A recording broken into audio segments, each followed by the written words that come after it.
Salut à tous, on se retrouve aujourd'hui pour l'épisode 1195 du Zap Image. Donc aujourd'hui on a dépassé la barre des 335 000 abonnés sur la chaîne. Donc merci à tous, comme d'habitude, à tous ceux qui se sont abonnés ces derniers jours, ces dernières semaines. Merci à vous, et pour ceux qui ne l'ont pas fait, n'hésitez pas. Donc on commence aujourd'hui en ce samedi 1er août avec le match hier soir, finale de Coupe de la Ligue qui avait lieu au Stade de France entre le Paris Saint-Germain et l'équipe de Lyon. Score final 0 partout, c'est pour ça qu'il n'y a pas grand chose à dire sur cette finale. Donc ça allait jusqu'au tir au but et c'est l'équipe du Paris Saint-Germain qui s'est imposée dans cette séance de tir au but 6-5 contre l'équipe de l'OL. Donc tout le monde a marqué à part Bertrand Traoré qui a vu son penalty se faire arrêter par Keylor Navas, le gardien du PSG. Donc le Paris Saint-Germain remporte la Coupe de la Ligue 2019-2020. Donc félicitations aux Parisiens.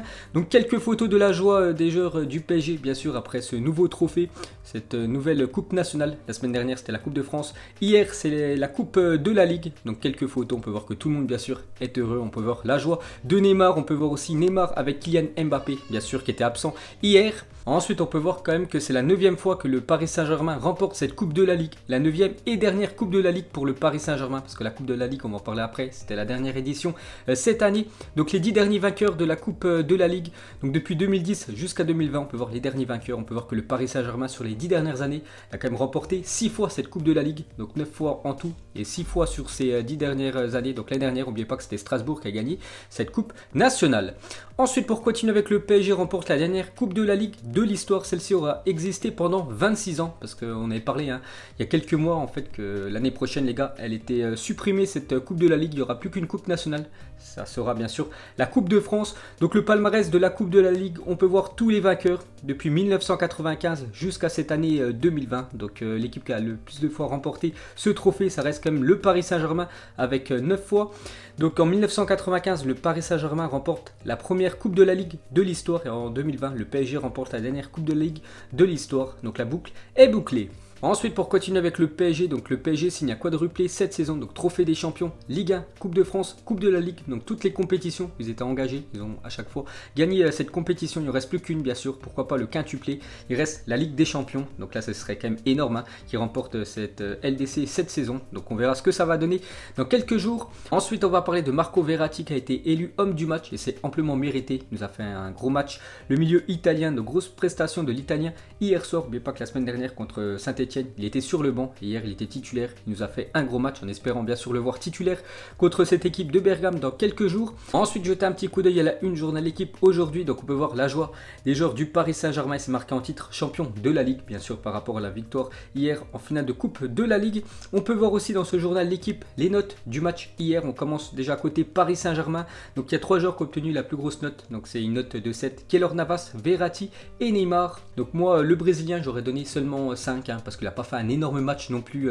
la star brésilienne hier, donc 7 je trouve c'est beaucoup quand même pour Neymar. Donc Verratti 7, Keylor Navas 7, ça c'est plutôt logique. On peut voir le joueur du PSG qui a obtenu la plus basse note, donc Idrissa Gueye 3 et Icardi seulement 2, un match fantomatique de l'Argentin hier. Et côté lyonnais les gars, il y a 3 joueurs qui ont obtenu la note de 7, Anthony Lopez, Marcelo qui a été très bon, le défenseur brésilien, et le milieu Cacré.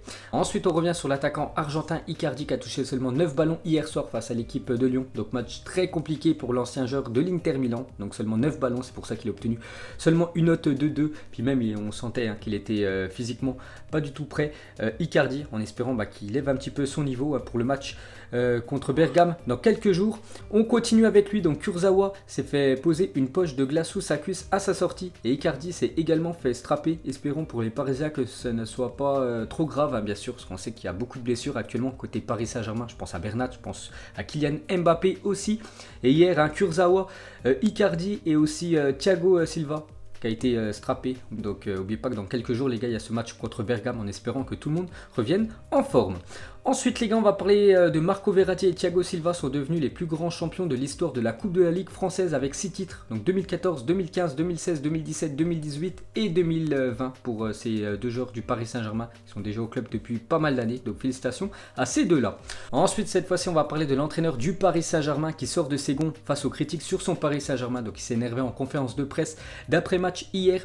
Donc un journaliste lui a dit que le PSG a marqué seulement un seul but sur ses 2 derniers matchs, les 2 finales de Coupe Coupe nationale. Donc un seul but marqué en 210 minutes depuis la reprise. Donc il s'est un peu emporté Thomas Tuchel. Il a dit vous cherchez toujours le point négatif. Montrez-moi une équipe qui marque 4-5 buts à tous ces matchs de la saison. Ce n'est pas possible pour moi, c'est clair. Vous cherchez toujours le négatif. Il y a 99 points positifs. On cherche le 100e point négatif. Donc voilà ce qu'a dit Thomas Tuchel par rapport aux journalistes qui critiquent le Paris Saint-Germain par rapport aux prestations du Paris Saint-Germain lors des 2 derniers matchs. Hier, ça n'a pas été flamboyant. Et même la semaine dernière contre l'AS Saint-Etienne, ça a été un PSG très limité. Donc voilà, la semaine prochaine, les gars, enfin dans une semaine et demie, c'est ce match contre Bergame. Donc on verra ce que ça va donner. Ensuite, les gars, on va parler de Kylian Mbappé, bien sûr, qui était forfait hier. Mais il étoffe un peu plus son palmarès. Donc un nouveau trophée pour Kylian Mbappé. Donc son palmarès toujours composé d'une Coupe du Monde, 4 Ligue 1, 2 Coupes de la Ligue. Donc une rajoutée hier, 2 Coupes de France et un trophée des champions.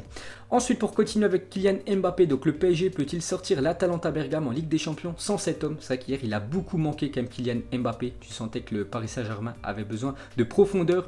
Et avec Icardi, Angel Di Maria, c'était pas ça hier. Donc c'est vrai qu'Mbappé, les gars, il faut absolument qu'il soit là contre cette équipe de Bergame la semaine prochaine. Ensuite, on revient sur l'OL qui n'a pas remporté de titre depuis 2012. Donc ça fait déjà 8 ans que Lyon attend un trophée. Malheureusement, hier, ils ont perdu en finale.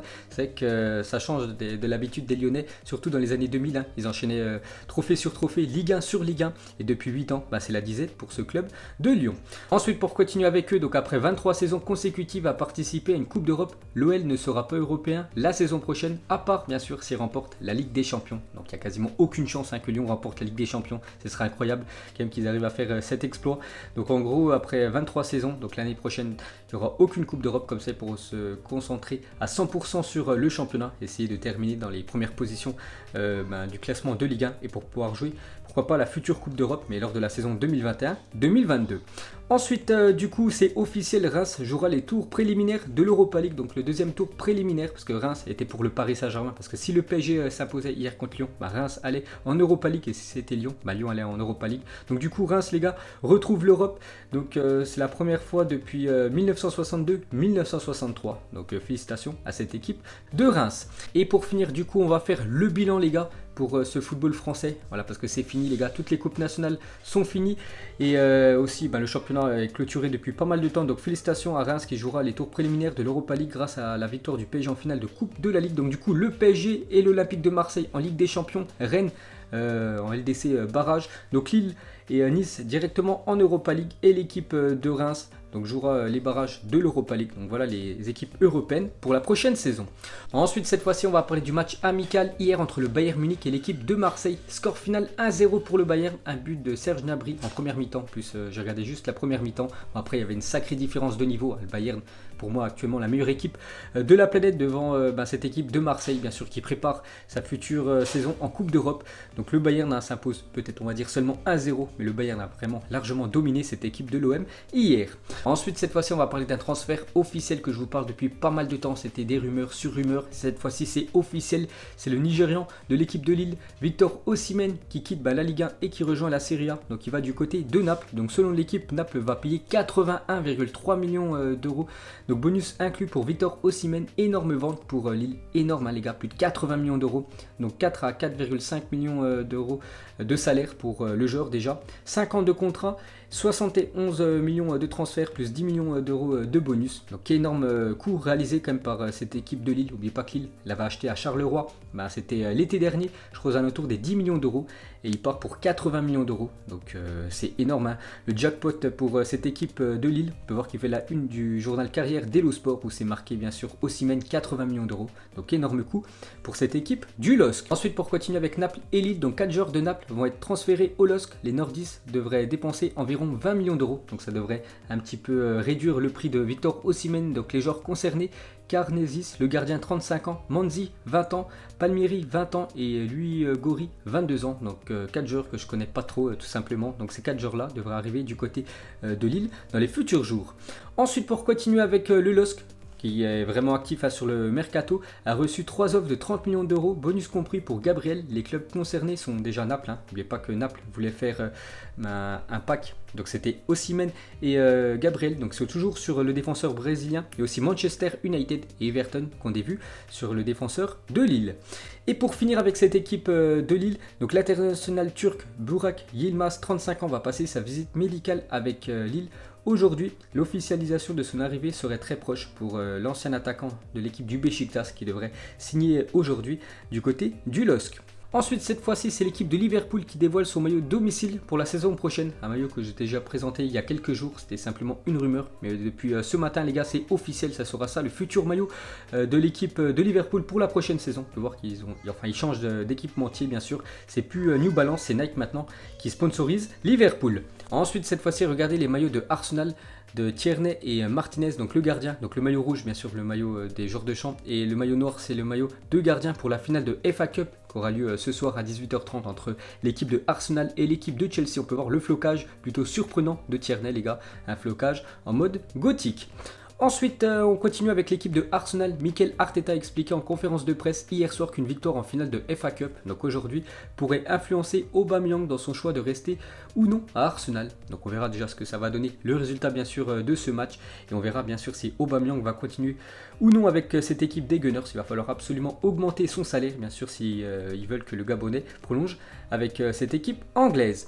Ensuite, on va parler de Gareth Bale a confié à Ryan Giggs qu'il allait rester au Real Madrid cet été. Donc les deux sont gallois et Ryan Giggs c'est quand même le sélectionneur Pays de Galles.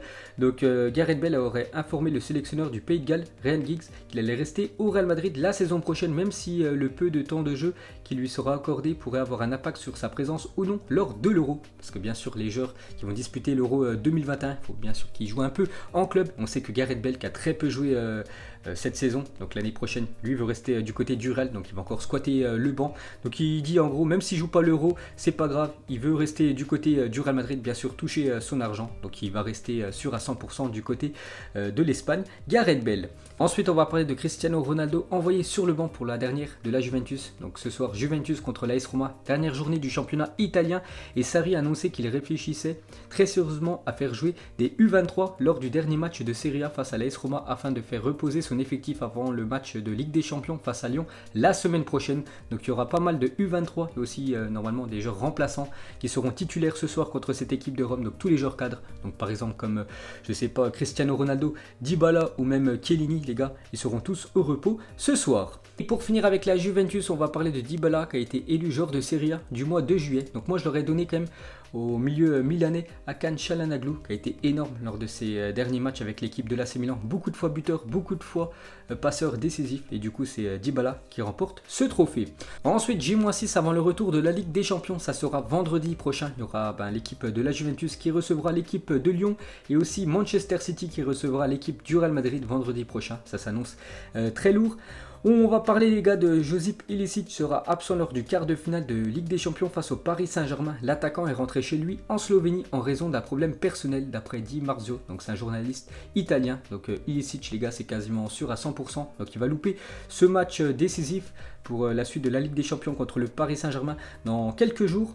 On continue les gars avec une info officielle, donc les 5 changements par match seront autorisés lors des rencontres de Ligue 1 et de Ligue 2 la saison prochaine. Donc c'est un communiqué de la LFP hier, donc on pourra faire 5 changements pour toutes les équipes françaises à partir de la saison prochaine. Ensuite une autre info officielle, on va parler du champion du monde 2014, Oedes, 32 ans, prend sa retraite, donc il a joué du côté de Schalke, la Juventus, et actuellement il était du côté du Lokomotiv Moscou, donc 44 sélections, il a quand même gagné une Coupe d'Allemagne, une Super Coupe d'Allemagne, une Serie A, une Coupe d'Italie et bien sûr la Coupe du Monde 2014.